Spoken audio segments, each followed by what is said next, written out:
안녕하십니까. 저는 이번에 50대의 마지막 열차를 탄 홀몸 엄마입니다. 이 사연을 쓰기로 마음먹기까지 꽤나 고민을 하고서 컴퓨터를 킨 것인데요. 저의 사랑하는 딸이 한번 올려보자고 해서 딸 도움을 받아 이렇게 키보드를 두들깁니다. 어떻게 써내려가야 할지 몰라 과거를 찬찬히 돌아보면서 종이에 몇 자 연습한 뒤에 쓰고 있어요. 자녀 있으신 분들은 저의 가슴 철렁했던 이 사연에 마음 써서 공감해 줄 것이라 생각이 듭니다. 바보 같은 저의 불찰로 인해 자식을 잃어버렸던 멍청한 엄마의 반성문이 될 것 같아서요. 저는 한창 청춘인 시절 남편을 만나서 결혼을 하였습니다. 혼전 임신으로 결혼을 한 것이지만 절대 실수가 아니었고 이미 결혼을 약속한 사이에서 아이가 먼저 생겨버린 것이죠.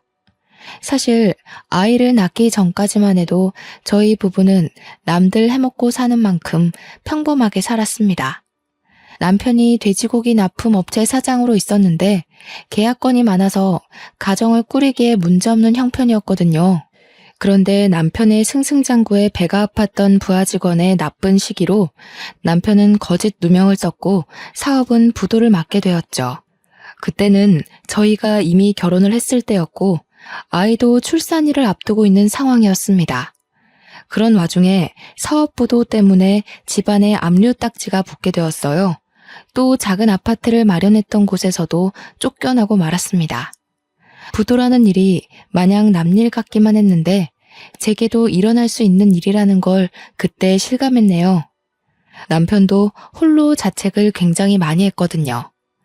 제 몸이 한참 불편할 때여서 길거리를 오래 돌아다니는 건 불가능했는데 그 때문에 남편이 굉장히 고생을 했었습니다. 남의 집을 두들겨 생전해보지 않은 구걸도 했고 저렴한 여관에 찾아가 무릎 꿇고 사정하며 공짜로 숙식 제공을 받기도 했죠. 그래도 저희 부부의 긴박한 처지를 이해해 주시는 분들이 많았습니다. 제가 임산부인 걸 보고 마음 써서 들여보내주신 어르신 부부들을 지금도 하나하나 마음속에 기억하고 있답니다. 제 몸이 이렇지만 않았어도 남편의 고생을 반으로 덜어줄 수 있었을 텐데 남편한테도 미안하고 뱃속의 아이에게도 미안하더군요. 남편은 있는 돈 없는 돈 털어서 주위 친구들에게 돈까지 빌린 다음 작은 단칸방 월세를 구했는데요. 본래 성심이 좋던 남편은 동료 직원들뿐만 아니라 학교 친구들에게도 인식이 좋던 사람이었어요. 그래서 친구들도 제 남편이 어렵게 되자 작은 돈 모아 남편에게 그냥 줬다고 들었습니다. 겨우 얻은 월세방은 남녀 나란히 누우면 족할 만큼 작았는데요. 그래도 화장실 있고 가스 버너랑 냉장고가 있어서 생활은 가능한 곳이었죠. 남편은 저에게 미안하다고 최선이었다고 하는데 저는 전혀 문제될 게 없었습니다. 우리 식구 몸만 뉘일 수 있는 곳이면 어디든 좋았거든요. 그 후로도 안전한 건 아니었습니다. 저와 남편은 빚쟁이로부터 숨어 지내야 해서 마음대로 바깥을 나서지도 못했어요. 남편이 몰래 변장해서 바깥에 노동일을 해서 벌어온 1급으로 근근히 살았죠. 저는 병원 검진도 일부러 가지 않았어요. 입에 풀칠하기도 어려운 사정에 남편에게 부담을 짊어주기 싫었거든요. 그런데 문제는 역시 제 뱃속의 아이들이었습니다. 남편이 힘들까봐 애써 모든 근심과 스트레스를 참고 지냈어서 그런지 출산 예정일이 아닌데 진통이 빨리 찾아왔더라고요. 물론 한두 번이 아니었기에 참으면 또 괜찮아지겠지 싶어 이악 물고 버텼으나 그날은 여느 때와 좀 다른 산통이었습니다. 결국 남편이 퇴근할 때쯤 혼절을 해버려 119에 실려갔죠. 아마 남편이 퇴근하고 도착할 때까지 방치되어 있었을 겁니다. 그런 상황에서 당연히 아이가 무사하지 못했을 거라고 생각했어요. 그런데 아이가 너무 예쁘게 태어나줬더라고요. 조금 당황했던 건 아이가 하나가 아니라 둘이었다는 거죠. 너무 예쁜 쌍둥이였습니다. 검진을 받지 못해서 뱃속에 두 아이의 생명이 있는지 모르고 있었거든요. 우리 아이를 기다렸던 남편에게 얼른 이 소식을 알려주고 싶었어요. 그런데 남편을 찾기도 전 간호사 한 분이 저에게 전해준 쪽지가 있었는데요. 남편이 쓴 메모였습니다. 삐뚤한 글씨로 금방 돌아오겠다는 내용이었죠. 알고 보니 제가 출산을 하고 쌍둥이를 품에 안은 사이 남편은 빚쟁이한테 들켜 도망을 간 것 같았습니다. 남편이 병원비를 계산해 주었지만 입원을 길게 할 수 있는 여건까지 마땅치 않아서 몸을 가눌 수 있을 정도의 퇴원을 하였습니다. 집으로 돌아가서 홀로 산후조리를 했죠. 하루 이틀이 지나도 돌아오지 않는 남편에 한 번은 찾아 나서 볼까 싶었지만 혼자서 몸조리를 하는 터라 그만큼 회복이 너무 느려서 마음처럼 못 움직이겠더군요. 그래도 쌍둥이들만 보면 세상 근심 다 씻기는 기분이라서 버틸 수 있었어요. 그렇게 1년의 시간을 보내고 말았네요. 다시 돌아올 남편을 매일 손꼽아 기다렸으나 끝내 남편은 나타나지 않았습니다. 그 사이 저는 생계를 위해 일자리까지 구해서 일을 하고 있었는데요. 쌍둥이를 집에 홀로 둘 수 없어서 두 아이를 데리고 다니는 일을 찾아야 했어요. 정말 고맙게도 제 사정을 이해하고 받아준 업체가 바로 우유 배달이었어요. 처음에 우유 사장님은 저를 내쳤다기보다는 제 건강 걱정으로 말리려 했습니다. 하지만 제가 당시 할 수 있는 일은 그게 유일하다고 생각하였기에 시켜달라고 제발 사정을 했죠. 사장님이 언제든지 불편한 곳 있으면 말해달라고 배려를 많이 해주셨고 저보고 따로 수금은 걱정하지 말라고 하셨어요. 저는 그렇게 새벽 일찍 쌍둥이를 데리고 우유 배달을 다녔습니다. 100만 원 조금 넘은 돈을 월급으로 받으면서 월세랑 관리비 내고 아이들 먹이고 입힐 걸 구매했죠. 제 옷은 계절용으로 한 벌씩이면 충분했고 김치랑 쌀 10kg 하나를 사서 반개월 이상 그렇게만 끼니를 해결했습니다. 혹시라도 남편이 돌아올까봐 이사를 안 가고 있었는데 벌써 쌍둥이들이 초등학교 갈 날을 앞두게 되었지 뭡니까. 학교랑 당시 살고 있는 곳이 너무 멀어서 위험했어요. 하지만 저희가 이사를 가고 나서 남편이 돌아오면 어쩌나 그 생각에 차마 행동을 쉽게 옮기지 못했죠. 유치원 과정은 어찌어찌 해서 제가 나름 가르쳤으나 학교는 의무교육이니 보내야 하잖아요. 여러 번 고민 끝에 우선은 애들이 먼저라고 보고 저는 결국 집을 내놓았습니다. 혹시 몰라서 집 우편함에 쪽지랑 전화번호를 남기고 나왔어요. 아이들이 학교에 있는 시간 동안 저는 그 시간에 할 수 있는 일을 찾아 다른 일을 시작했는데요. 마침 학교 주변 작은 마트에서 계산원을 구하고 있었는데 거기 근무 시간이 괜찮더라고요. 아침 9시에서 3시까지 하는 거였어요. 아이들 학교 시간보다는 조금 늦은 퇴근이지만 저는 아이들에게 마치면 어디 가지 말고 꼭 남아있으라고 했어요. 선생님한테도 특별히 부탁을 했고요. 늘 제가 퇴근하고 가면 아이들은 학교 방과후 교실에 잠시 맡겨져 있었습니다. 아이들은 언제나 얌전하고 착한 것이 엄마 말을 잘 들었고 저만 보면 쪼르르 달려와 안아주곤 했죠.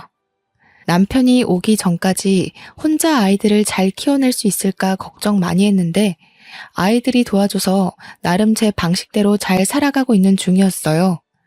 그런데 늘 착실하게 제 말을 잘 듣던 아이들이 그날은 어쩌다 친구들 무리에 휩쓸려 버렸는지 모르겠습니다. 그날 일이 벌써 몇 년 전인데도 아직까지 마음에 담아두고 있네요. 그때 생각만 하면 여전히 손이 떨립니다. 저는 여느 때처럼 마트 일을 마치고 아이들에게 줄 과자 2봉지를 사서 학교에 갔는데요. 선생님 하는 말이 애들이 하교를 했다는 겁니다. 엄마를 밖에서 만나면 된다고 했다네요. 학교 앞에 병아리 아저씨 오는 날이었는데 같이 놀던 친구들이 단체로 그거 구경하러 가는 바람에 함께 갔다는 거 아니겠어요? 그 소리를 듣고 저는 서둘러 학교 밖으로 뛰어나왔습니다. 들어올 때도 이미 알았지만 병아리 아저씨는 없었어요. 제가 못 찾는 건가 싶어서 이리저리 뛰다가 학교 후문까지 가게 되었는데 거기서 아이 한 명이 울고 있더라고요. 엄마인 저는 그 아이가 제 아들이라는 걸 단숨에 알아봤고 서둘러 아들 준수에게 달려갔습니다. 준수는 도로 쪽을 보면서 얼굴이 빨개지도록 울고 있었죠. 준수야, 왜 그래? 준이는 어디 갔어? 왜 혼자 있어? 준이는 둘이 같이 있었던 거 아니야? 준이는 어쩌고 혼자서 이러고 있어? 모르겠어. 준이랑 같이 병아리 아저씨 보고 있었는데 갑자기 없어졌어. 준이를 막 불러도 준이 목소리를 못 찾겠어. 학교에도 없어. 이때 저는 철렁 내려앉은 간 때문에 다리에 힘이 풀려버렸습니다. 심장이 너무 빨리 뛰고 손이 떨려서 당장 머릿속이 새하얘졌어요. 그렇게 준수를 붙잡고 한참을 불안에 떨고 있다가 혹시 어디선가 준이가 울고 있지 않을까? 이쯤 되면 친구들이랑도 다 헤어졌으니 엄마를 찾고 있지 않을까? 그런 간절한 마음을 안고 서둘러 일어나 준수 손을 잡고 다시 학교를 찾았어요. 급히 학교 안을 뒤지기 시작했습니다. 선생님들에게도 또 찾아가 제 사정을 말씀드렸더니 당시 교무실에 있던 선생님들이 전부 놀라서 제 딸 준이가 갈 만한 곳을 함께 뒤졌어요. 결국 한 선생님의 신고로 경찰까지 오게 되었고 함께 학교 CCTV까지 뒤지게 되었죠. CCTV에 준이가 찍혀 있는 걸 보고 저는 잠깐 안도를 했던 것 같습니다. 준이를 찾을 수 있다고 막연히 믿었던 겁니다. CCTV 화면을 가만히 지켜보는데 준이가 병아리를 사가는 친구들을 따라가다가 함께 버스를 올라타 버렸더라고요. 그걸 보자마자 저는 애가 타고 마음이 급해져서 몸을 제대로 가누지도 못했습니다. 아휴, 어떡해. 내 딸. 아이고, 선생님, 준이 어떡해요? 제 딸 어떡해요? 한 번도 버스를 타본 적이 없는 아이예요. 경찰 선생님, 제 딸 좀 찾아주세요. 어머님, 우선 진정하시고요. CCTV 찾아서 버스 노선 따라가다 보면 찾을 수 있을 겁니다. 요즘은 거리마다 카메라가 설치되어 있잖아요. 그렇죠, 경찰관님? 그럼요. 버스 탄 시간이 얼마 안 된 것 보면 금방 찾아낼 수 있습니다. 어머님께선 일단 저희랑 같이 서해 신고 접수하러 가시죠. 주변에서 저를 안심시켜 주었지만 저는 이미 온전한 정신이 아니었습니다. 불안한 마음이 가시지 않아서 그때부터 거의 오열했던 것 같아요.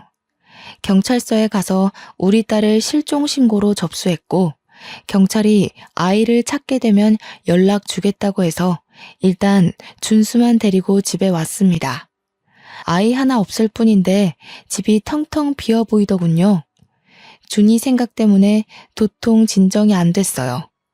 깜빡하고 준수 밥도 못 챙겨줬다는 걸 뒤늦게 알고 알턴 몸을 일으켜 밥을 준비했죠. 그러면서도 휴대폰을 몇 번이나 들여다봤는데 날이 저물어 가도록 경찰서에서 연락이 없더라고요. 그러다 꼬박 밤이 되었을 무렵 제가 먼저 경찰서 다시 연락해봤습니다. 어머님, 저희가 최대로 찾고 있는데 아무래도 아이가 아줌마 한 분을 따라간 것 같아요. 버스에서 내린 곳은 확인이 됐는데 그 동네가 인터넷도 잘 안 터지는 곳이라 CCTV도 몇 개 없더라고요. 뭐라고요? 아줌마라뇨? 무슨 아줌마요? 그럼 지금 우리 딸 못 찾고 있다는 말씀이세요? 우리 딸 찾아준다고 하셨잖아요.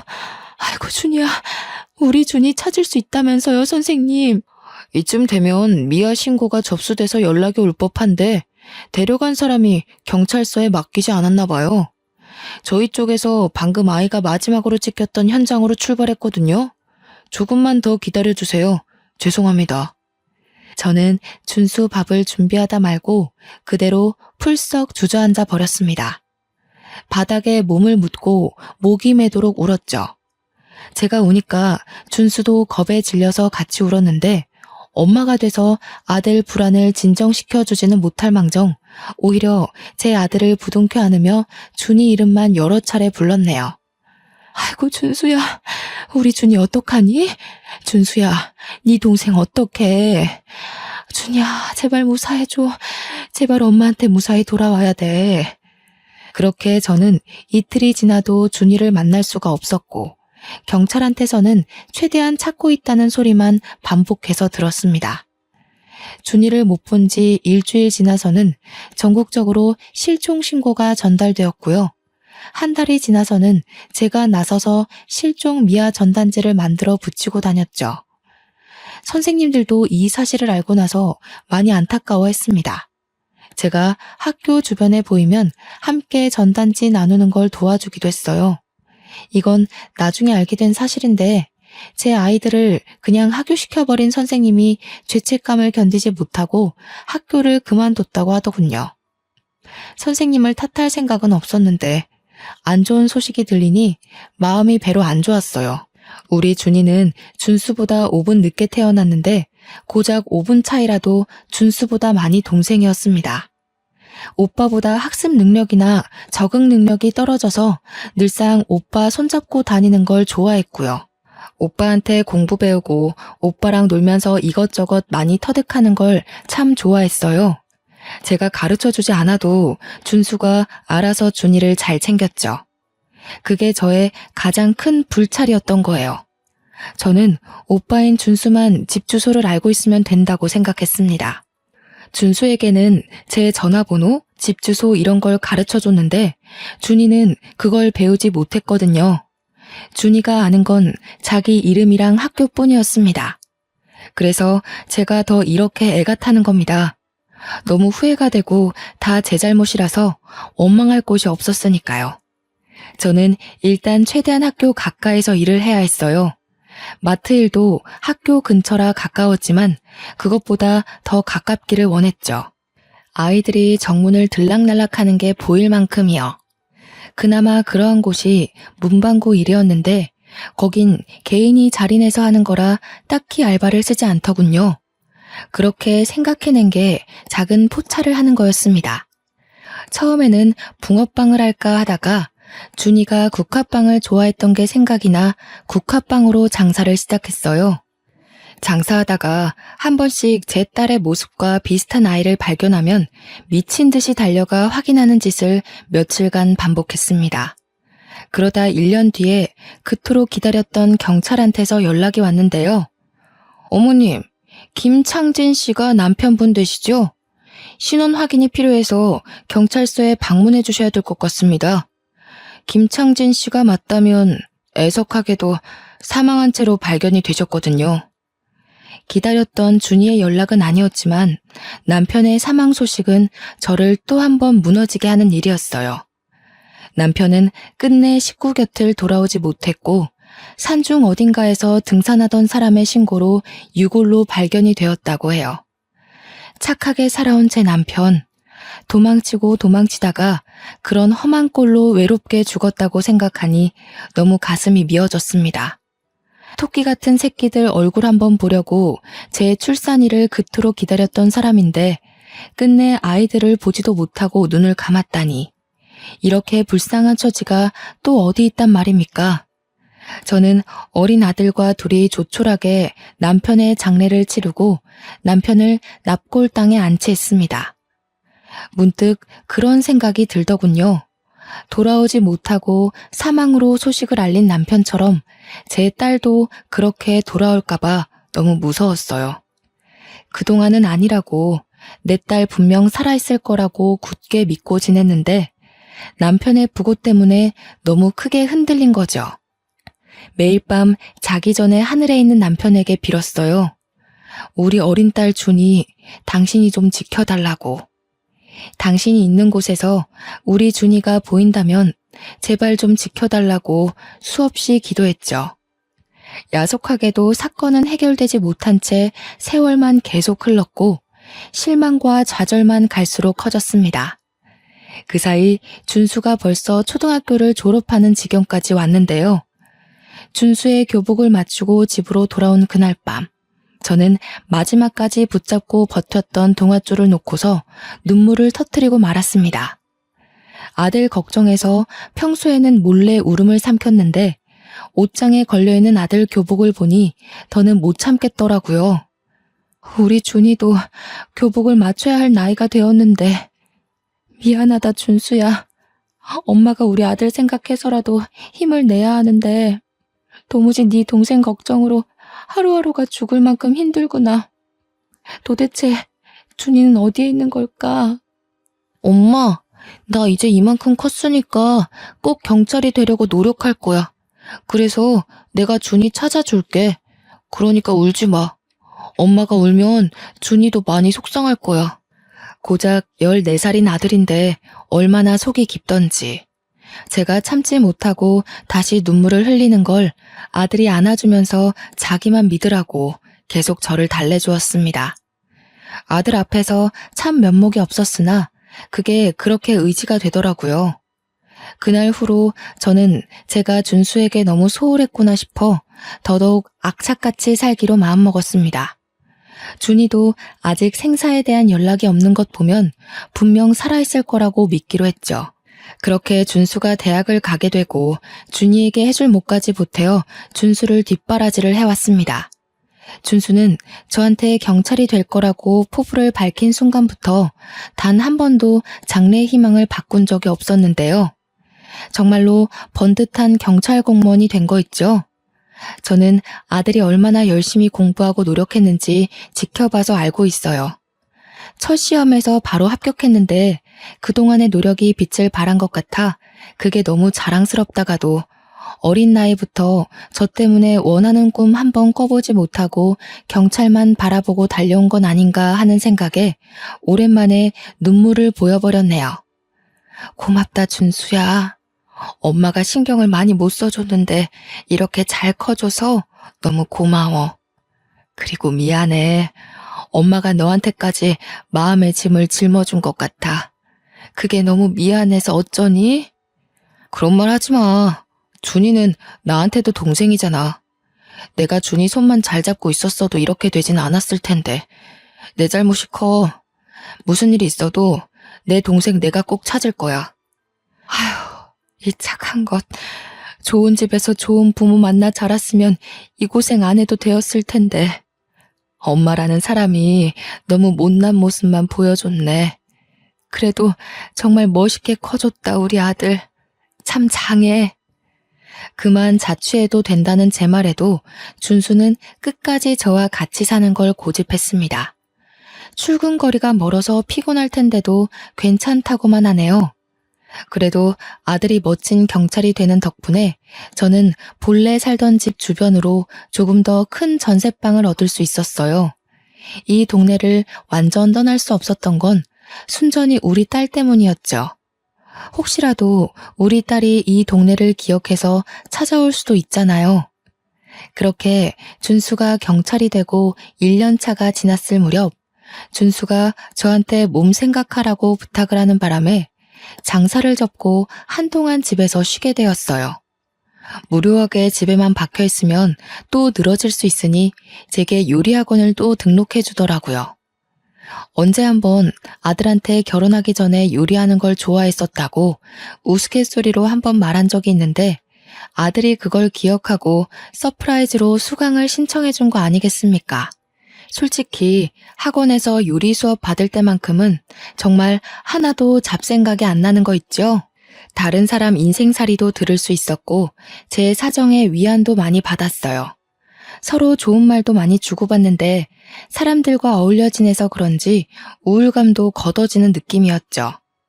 수업 들은 내용들을 꼬박 수첩에 메모해서 아들이 준 용돈으로 아들에게 요리를 선보이면 아들이 맛있다고 저를 치켜 세워주며 큰 호응을 해주는데 그때마다 민망해 죽겠더라고요. 그래도 어딘가 모르게 저희 집안의 분위기가 달라졌어요. 저와 아들 사이에선 늘 슬픔만 가득했거든요. 그런데 나날이 먹구름이 걷어지고 있는 게 느껴져서 솔직히 조금은 숨통이 트이는 거 아니겠습니까? 이게 다 살면서 이 못난 엄마를 보필하느라 애썼던 자랑스러운 우리 아들 덕분이겠죠. 다 죽은 사람처럼 딸 전단지를 돌리는 것도 아들의 힘을 빌려 SNS에 실종 가족 소식을 등록하고 난 뒤부터 활동하지 않았습니다. 아들이 경찰로서 선배들에게 부탁해서 힘쓰고 있으니 저보고는 다시 만나게 될 준이를 위해 몸조리하라고 하더군요. 한 번도 가져본 적 없던 저만의 시간을 조금이나마 찾아서 지내고 있을 쯤이었습니다. 준수 말고는 연락 올 데가 없는 저에게 모르는 번호로 한 통의 전화가 왔는데요. 요리학원 쪽 연락인가 싶어서 아무런 생각 없이 전화를 받았습니다. 수화기 안에서 가냘픈 아가씨의 목소리가 흘러나왔어요. 강준수 씨 댁 맞냐고 묻는 소리였죠. 네, 제가 준수 애미 되는 사람인데요. 누구시죠? 우리 준수 친구 되시는 분인가요? 전화번호를 잘못 하셨네요. 준수 번호를 알려드릴까요? 제 신원을 먼저 밝혀주었는데 정작 안에서 돌아오는 대답이 없더라고요. 누구길래 제 번호를 알고 전화를 했고 우리 아들을 찾는 건지 궁금했습니다. 혹시 제 아들에게 여자친구라도 생긴 걸까? 그런 생각도 했었죠. 계속 기다려도 대답이 없길래 여보세요? 여보세요? 두어 번 더 목소리를 냈어요. 그러니 안에서 흐느끼는 소리가 들려오는 겁니다. 그러면서 아가씨가 목소리를 겨우 내며 엄마 하는데 그 순간 심장이 바닥으로 떨어지고 말았죠. 분명 처음 듣는 목소리인데도 누군지 알 것만 같아서 저절로 눈물이 차올랐습니다.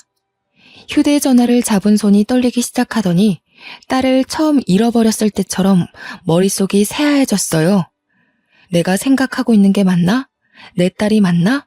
혼란스럽기까지 하여 아무 말도 못하고 있었더니 내내 울음소리만 들려주던 수화기 너머로 쐐기를 박는 대답이 들려오더군요.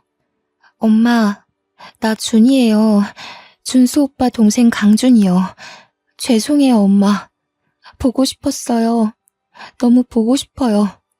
딸 목소리로 딸 이름을 듣는 순간 저는 그동안 억눌러왔던 애통함이 한꺼번에 밀려왔습니다.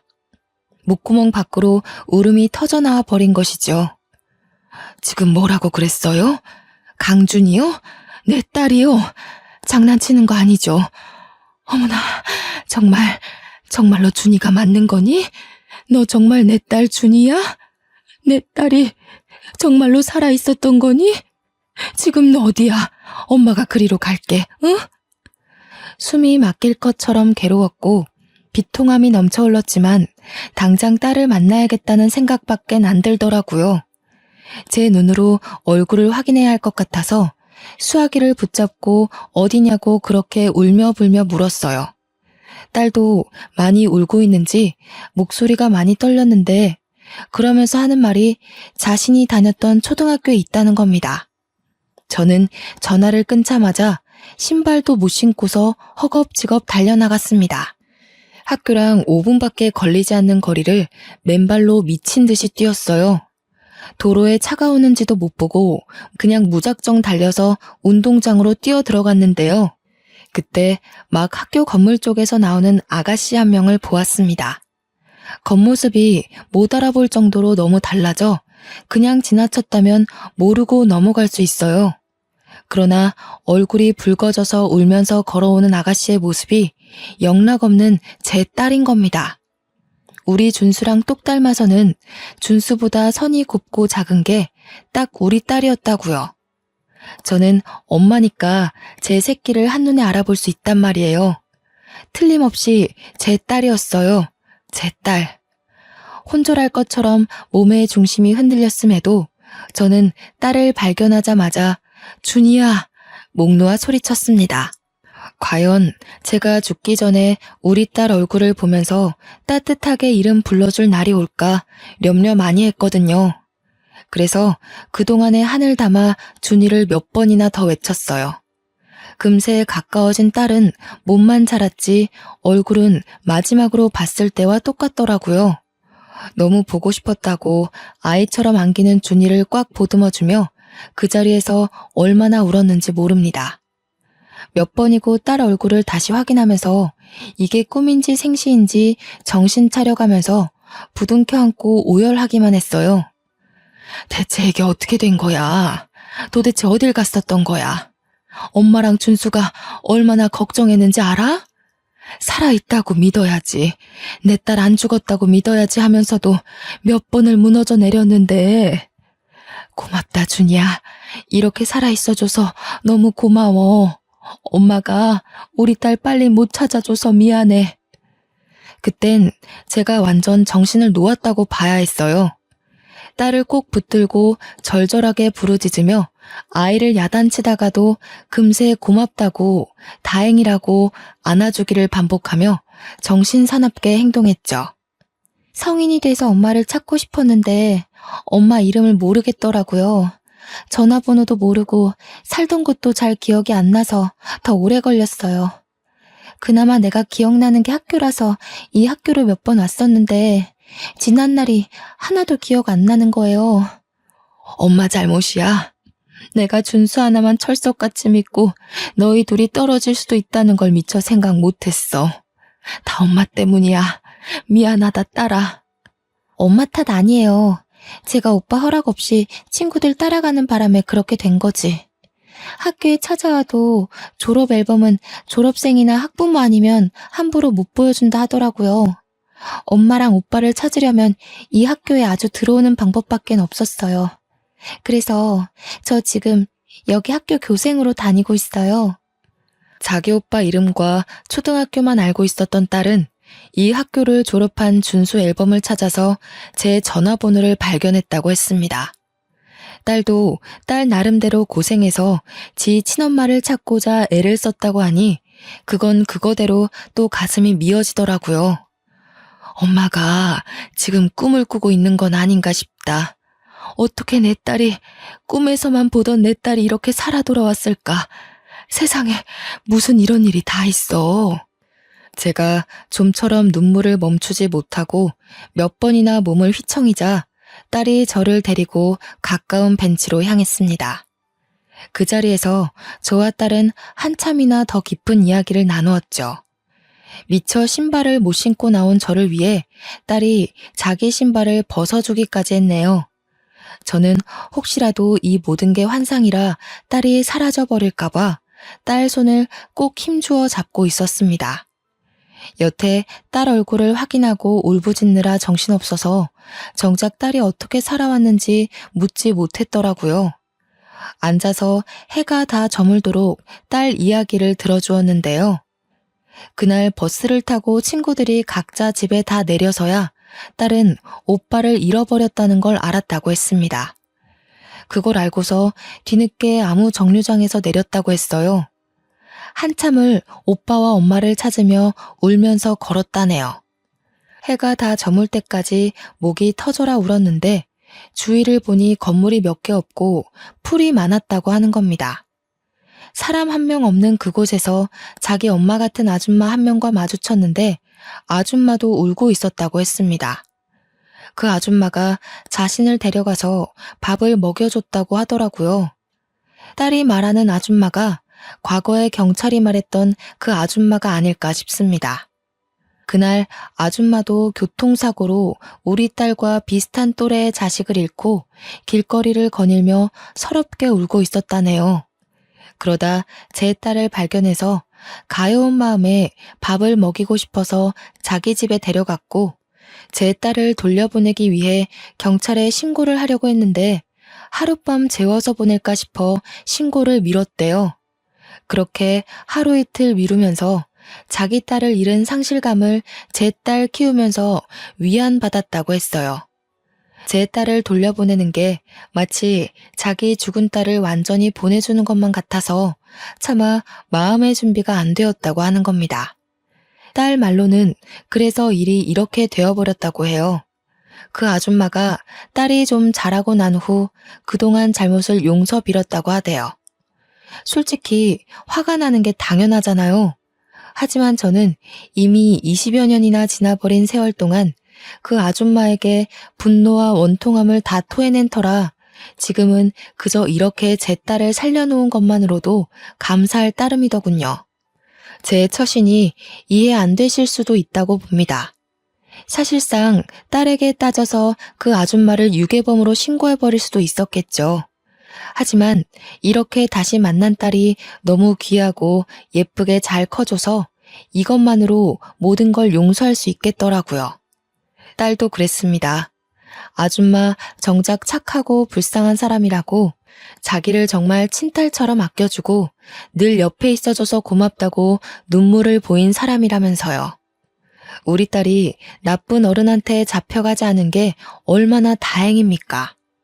요즘처럼 위험한 세상에서 실종되고도 살아있다는 게 정말 기적이 아닙니까? 이건 정말 하늘이 지켜주고 우리 남편이 딸을 보살펴주고 있었다고밖에 해석할 수 없었어요. 저와 딸은 해가 저문지도 모르고 한참 동안 얼굴 보며 얘기를 했는데요. 곧 아들이 퇴근할 시간이 되었더라고요. 준수가 너 많이 기다렸어. 엄마가 우리 준이 보고 싶어서 힘들어할 때마다 네 오빠가 이 엄마를 얼마나 듬직하게 지켜줬는지 아니? 네 오빠도 정말 고생 많이 했어. 엄마 위하느라 울음을 많이 참았거든. 참, 네 오빠 경찰 됐는데 너 찾으려고 경찰 된 거야. 오빠 보고 싶어요. 엄마랑 오빠 얼굴 잘 기억이 안 나서 속상했는데 얼른 만나고 싶네요. 또 오빠한테 잘못했다고 용서도 빌어야죠. 엄마랑 오빠 만나면 꼭 용서를 구하겠다고 그렇게 기다리면서 살았거든요. 저는 믿기지 않은 딸의 생사를 다시 한번 실감하며 하늘에 있는 남편에게 감사 인사를 올렸습니다. 딸은 이미 교생 수업을 마친 시간이라 퇴근을 한 상태였고요. 딸 손을 꼭 잡고서 집으로 데려왔어요. 준수가 오기 전에 함께 먹을 저녁상을 진수성찬으로 차렸어요. 딸이랑 함께 식사를 준비하는데 제가 자꾸만 꿈 아니냐고 묻는 말에 그때마다 딸이 뽀뽀해주면서 꿈 아니라고 얘기해줬어요. 뒤돌아서면 사라져버릴까봐 계속 신경이 쓰이더라고요. 화장실 가서도 몇 번이나 딸 목소리를 갈구했는지 몰라요. 오늘 아줌마한테 엄마 집에서 잔다고 허락받았어요.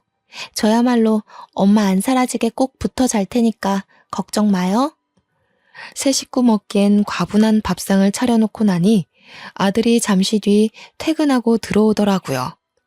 준수는 처음에 밥상을 보고 놀랐다가 웬 아가씨가 있으니 더 당황해서 신발장에 멀뚱히 서 있었어요. 그러자 딸이 준수를 보고 울음 터뜨리면서 오빠라고 부르는 소리에 준수도 준이를 단번에 알아보더군요. 준이야, 너 정말 준이니? 도대체 이게 어떻게 된 일이야? 어떻게 집에 온 거야? 그동안 어디 있었는데? 이렇게 살아있었으면서 왜 연락을 못했어? 아니다. 살아있어서 다행이야. 다 필요 없고 살아있어 준 것만으로도 됐어. 다 크고 나서는 준이 일로 눈물을 참기만 하던 준수가 자기 동생을 안아주며 우는데 참 서럽게 울더라고요. 저는 내 새끼 둘을 같이 안아주며 다독거렸습니다. 이렇게 제 두 팔로 내 새끼들을 둘 다 안을 수 있는 날이 돌아왔다는 게 너무 기뻤어요. 아줌마가 엄마한테 사과하고 싶대요. 내일 아줌마 집에 같이 가줄 수 있어요? 아줌마는 엄마가 무슨 원망을 하든 다 감당하겠다고 했어요. 대신 용서만 구할 수 있게 해달라고 전화 왔어요. 다들 진정이 되고 그동안 어떻게 지냈는지 준이 얘기를 다시 들었는데요. 준이를 데리고 있던 아줌마가 저뿐만 아니라 우리 아들까지 보고 싶다고 했다네요. 처음엔 망설였어요. 제 딸을 훔쳐간 사람을 대면하다니 말도 안 되는 만남이라고 생각했죠. 그러나 한편으로는 우리 딸이 어디서 어떻게 자랐는지, 누구 손에 길러졌는지, 이렇게 잘 키워준 그 아줌마라는 얼굴이 궁금하기도 했어요. 그래서 하룻밤 자고 다음날 아들도 같이 딸을 따라 딸이 살아온 집으로 갔죠. 아줌마 집은 완전 산중 길에 있었고 휴대폰도 잘 안 터진 곳이더라고요. 문득 경찰이 CCTV도 몇 대 없고 인터넷도 잘 안 된다고 했던 말이 떠오르더군요. 아직도 그때만 생각하면 소름이 돋는데 그곳을 이렇게 찾아와 보다니. 딸을 따라 산중으로 올라갔는데 그곳에는 동화 속 산장처럼 예쁜 별장이 꽤나 넓게 자리하고 있었습니다. 내부는 더 넓었어요. 집주인인 아줌마는 그 커다란 집에서 혼자 지내고 있더라고요. 우리가 들어가자마자 얼굴도 제대로 못 마주하던 아줌마가 자리로 안내해줬는데요. 인사말도 나누지 않았는데 아줌마가 그대로 저희들 앞에 무릎을 꿇는 게 아니겠습니까? 두 분께 정말 죽을 죄를 지었습니다. 너무 죄송합니다. 변명이란 거 알지만 그땐 죽은 제 딸이 너무 보고 싶어서 그런 정신 나간 짓을 했던 것 같아요. 처벌은 얼마든지 받겠습니다. 죄송합니다. 갑작스런 사죄에 저희들은 할 말을 잃고 있었습니다. 그때 아들이 먼저 한 소리를 했는데요. 범죄인 거 알고 계세요? 공소시효가 지나서 따져 물을 수는 없겠지만 아줌마께선 지금 천륜을 끊어놓는 엄청난 죄를 저지른 겁니다. 아줌마도 엄마라면서요. 근데 어떻게 이런 일을 벌일 수가 있어요? 아들은 그동안 어디에도 원망을 쏟지 않고 내내 묻어두고 있었거든요. 우리 식구를 힘들게 만든 아줌마에게 단단히 화가 난 것이 이해가 됩니다. 저도 아들 말에 100% 공감을 하니깐요. 그러나 저는 딸을 잃었을 때의 마음을 잘 알기 때문에 아줌마가 준비 없이 자기 딸의 죽음을 통보받았을 때 거기서 오는 애통함도 충분히 이해가 되었어요. 저는 아들에게 죄송하다고 두 손을 싹싹 비는 아줌마에게 꼭 몇 마디 해주고 싶었습니다. 어떻게 자식 잃은 마음을 아는 사람이 이런 어마어마한 짓을 벌일 수 있단 말인가요? 부인이 피부치 딸을 잃은 건 정말 안타까운 일이지만 부인이 받은 상처를 남에게 전가한 것밖엔 안 되는 거예요.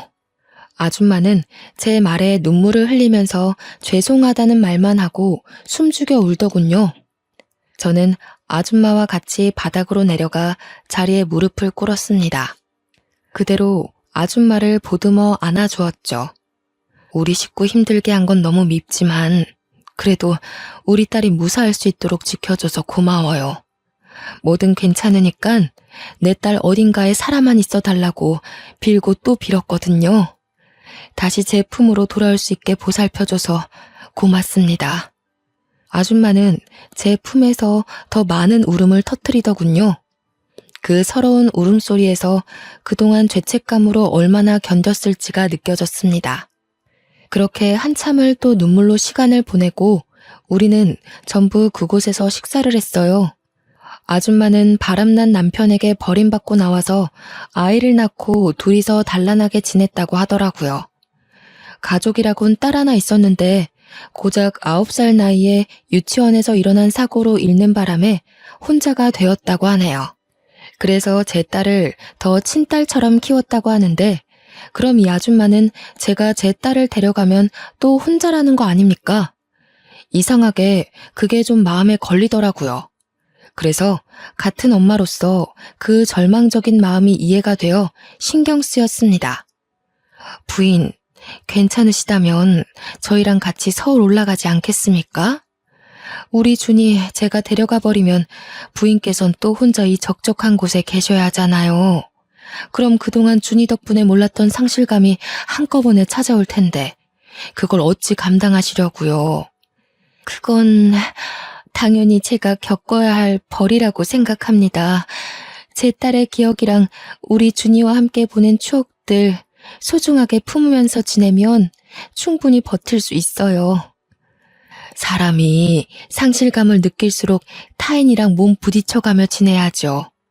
부인께서도 우리 준이를 딸처럼 키웠을 텐데 우리가 이대로 가버리면 또 딸을 잃었다고 좌절할 거 아닙니까? 우리 준이 마음도 편치 않을 것 같아서 그럽니다. 같이 서울 올라갑시다. 준이도 막상 아줌마를 두고 가기가 그랬는지 제 제안 이후 아줌마를 적극적으로 설득하더라고요. 아줌마가 제 딸 부탁에 꼼짝도 못하는 걸 보고 저는 더 이 아줌마를 혼자 두고 가면 안 된다고 봤어요. 아줌마는 얼떨결에 허락을 했다가 금세 고맙다고 제게 또 고개 숙이며 눈물을 흘리더군요. 그리고 이 사실은 몰랐는데 알고 보니 아줌마는 서울이랑 지방 두 군데에 건물 2채씩이나 있는 건물주였더라고요. 다 처분하고 그 어마어마한 돈을 쓰지도 않고 가지고 있었는데 그나마 그 돈을 사용한 이유가 우리 준이를 위해서였대요. 준이는 제 생각보다 훨씬 더 호강받으면서 살았던 거죠. 아줌마는 그날 이후 자진해서 서울 중심으로 집을 구하더니 저희 집에 이삿짐 센터까지 보내왔습니다. 제안은 제가 했다만 대접까지 제가 받는 기분이더군요. 아줌마가 부자 동네에다가 주택을 하나 매매하고서 우리에게 보여줬는데요. 이 정도의 집을 원한 게 아니었는데 우리는 그 값비싼 건물을 보고 다 어안이 벙벙했어요. 부인, 앞으로 돈만큼은 걱정하지 마세요. 제가 가진 게 돈밖에 없어요. 부인께서 저한테 식구를 선물해 주셨으니 저는 제가 가진 모든 걸 드릴게요. 아줌마는 딸이 이전에 말했던 대로 정말 착하고 불쌍한 그리고 순수한 사람이었습니다. 아들도 그게 느껴졌는지 얼굴 보고 안면 튼 지 3일 만에 전 재산을 바치려고 하는 아줌마를 보고 더는 원망 섞인 소리를 못 하더라고요. 오히려 저 아줌마가 어디 가서 사기 안 당하게 조심시켜야겠다고 주의를 기울이고 있었어요. 그 얘기를 저한테 심각하게 하는데 저랑 딸이 얼마나 웃었는지 몰라요. 어쨌든 제게는 뜻밖의 식구가 하나 더 생긴 셈이었어요. 아들 하나, 딸 하나, 그리고 저와 나이가 1살 차이 나는 순박한 언니까지요. 아줌마는 저보다 더 우리 애들한테 관심과 애정을 주었는데요. 준이뿐만 아니라 준수 뒷바라지까지 솔선수범으로 나서서 지원해주고 있어요. 제가 그렇게까지 안 해줘도 된다고 해도 언니는 다 자기가 좋아서 해주는 거라고 자기 자식 같아서 해주고 싶다고 하길래 그냥 내버려 두고 있습니다. 언니한테는 그게 또 속병을 치유하는 방법 중 하나일 테니까요. 그렇게 정말 죽을 만큼 힘든 세월을 보내고 저는 지금 너무나 큰 기적의 삶을 살고 있답니다.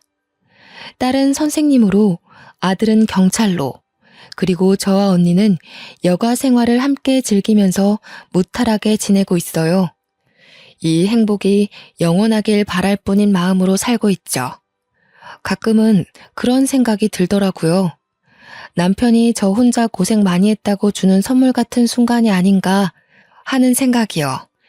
딸을 찾기 전까지만 해도 남편에게 눈물 섞인 기도만 올렸는데 지금은 남편이 살아있을 때 많이 보여줬던 웃는 모습으로 기도를 올리고 있거든요. 어떠세요? 제 인생 정말 기적이지 않나요? 저는 이게 모두 힘든 시련을 이겨낸 시간의 선물이라고 봅니다. 다들 나 혼자만 종종 걸음하고 있는 게 아닌가 하는 생각이 들더라도 결코 무너지지 말았으면 좋겠어요. 굳센 비바람 뒤에는 무지개가 떠오르는 법이잖아요. 여러분들의 간절한 바람이 모두 이루어지길 진심으로 바랍니다.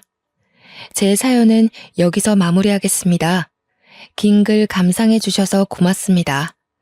늘 안녕하세요.